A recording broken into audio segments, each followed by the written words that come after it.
22. Nous sommes avec Hervé Gattegno. Bonjour Hervé. Bonjour. Alors vous revenez sur deux faits concomitants ce matin, Hervé, dans votre parti pris. Les propos de Roland Dumas, qui a dit que Manuel Valls serait sous influence juive, et la profanation du cimetière juif de Sarre-Union. Votre parti pris, l'antisémitisme est aussi abject venant d'un vieillard que de jeunes écervelés. Vous pensez qu'il faut faire cette comparaison ? Oui, malheureusement, oui, je le crois. Tous les mots et tous les actes ne se valent pas, mais l'antisémitisme, il faut le répéter sans cesse, doit être combattu sous toutes ses formes, et il a plusieurs formes. Ce qu'il y a de commun entre les phrases de Roland Dumas et les dégradations dans ce cimetière en Alsace, c'est qu'elles ont quelque chose de faussement banal. Vous savez, on parle de dérapage pour cet ancien ministre qui fait honte aux fonctions qu'il a exercées, et puis on suppose que c'est par jeu que ces adolescents ont saccagé des tombes. Bon, n'empêche qu'il faut redire que l'antisémitisme est inacceptable sous toutes ses formes. Il déshonore ceux qui s'en rendent coupables et il salit la France.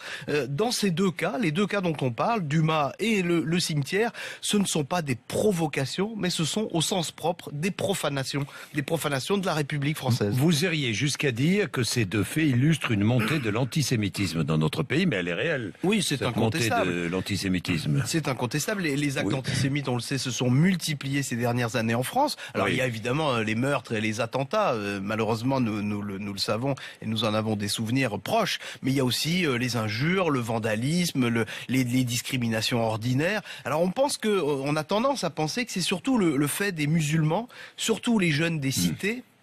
Vous savez, tous ces jeunes qui refusent d'apprendre la Shoah à l'école, qui ne veulent pas croire au 11 septembre, qui confondent les Juifs en général et la politique de l'État d'Israël.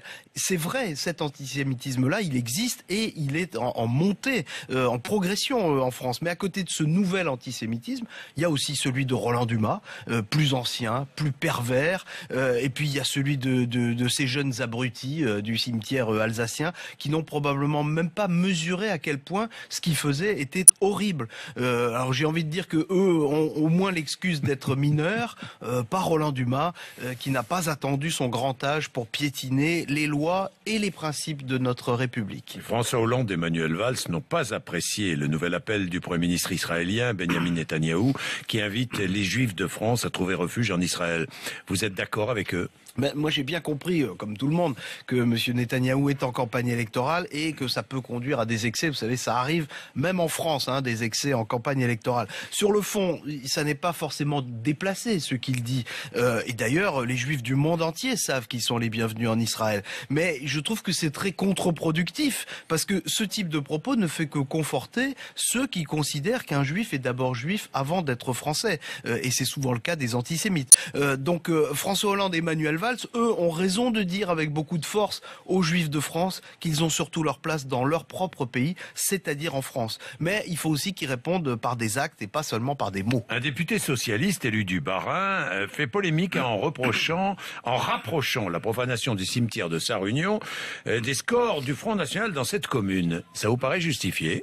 Sous cette forme, évidemment, non, ça n'est pas justifié. On ne peut pas accuser le Front National d'avoir participé en quoi que ce soit à cette profanation, c'est absurde. Ce qu'on a le droit de dire, en revanche, c'est qu'il y a aussi, en plus des antisémitismes que j'ai décrits, il y a aussi en France un antisémitisme d'extrême droite qui existe, qui puise ses racines dans une tradition d'extrême droite très ancienne.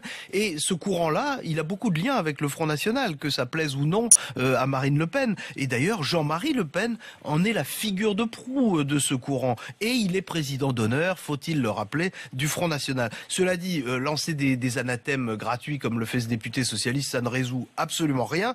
Emmanuel Valls lui-même ferait bien d'y réfléchir, lui qui manie en ce moment les qualificatifs les plus provocants. Vous savez, il a parlé d'apartheid, maintenant il parle d'islamo-fascisme.